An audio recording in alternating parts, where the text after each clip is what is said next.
రఘునందన రఘునందన రఘువర సేవన రఘుపతి ఛాయన. జయ శ్రీమన్నారాయణ.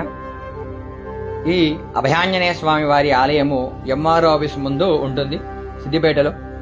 ఇక ఈ యొక్క ఆలయం యొక్క విశిష్టత ఏంటంటే, చాలా ఆంజనేయ స్వామి ఆలయాలు ఎన్నో ఉంటాయి, ప్రతి ఒక్క ఆలయానికి ఒక్కో విశిష్టత కలిగి ఉంటుంది.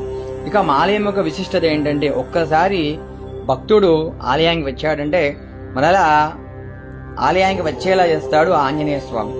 ఇక్కడ మా ఆలయం ముందే ఎంఆర్ఓ ఆఫీస్ ఉంటుంది. చాలా మంది ఎంఆర్ఓ ఆఫీస్కి వచ్చిన వాళ్ళు ఏమంటారంటే, అయ్యగారు ఒక్కసారి మేము ఆలయానికి వచ్చినప్పుడు మరలా మీ ఆలయానికి వచ్చేలా ఏదో ఒక మాయ ఉంటుందండి, ఈ ఆలయానికి రాగానే ఎంతో ప్రశాంతత ఉంటుందని చెప్తుంటారు. అదే కాకుండా ఈ యొక్క ఆలయంలో నేను జాతకాలు చూస్తుంటాండి.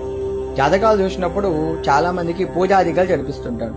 సంతానం కాని వారికి, వివాహం కాని వారికి, అదే విదేశీయానము, ఇవి ఏ విధంగా ఏ సమస్య అయినా కానీ ప్రతి సమస్యకు ఈ ఆలయంలో చేసిన పరిష్కారము చాలా తొందరగా వారికి రిజల్ట్ వచ్చిందండి. అంటే ఏ రెమెడీ చేసినా త్వరగా పరిష్కారం ఇచ్చాడు ఆంజనేయ స్వామి. అంత పవర్ఫుల్ అనమాట. ఇప్పుడు ఆలయం యొక్క నేను వైభవం చెప్తున్నట్టు కాదు, కానీ ఈ ఆలయంకి వచ్చిన వారు ఎవరైనా ఎవరిని అడిగినా కానీ ఒక ఆలయంలో ఏదో ఒక పాజిటివిటీ ఉంటుంది, ఏదో ఒక వైబ్రేషన్స్ ఉంటుందని చెప్తూ ఉంటారు. అంత విశేషంతో కూడుకుంది ఈ యొక్క ఆలయం. కనుక సిద్దిపేట పట్టణ ప్రజలు, అదేవిధంగా చుట్టుపక్కల గ్రామాలు ఉన్నవారందరూ కూడా మా ఆంజనేయ స్వామి వారిని దర్శించుకుని మీ యొక్క ఇష్ట కోరికలు ఆ భగవంతుని ముందు మొరబెట్టుకోండి. తప్పకుండా మీ ఇష్ట కోరికలు తీరుతాయి.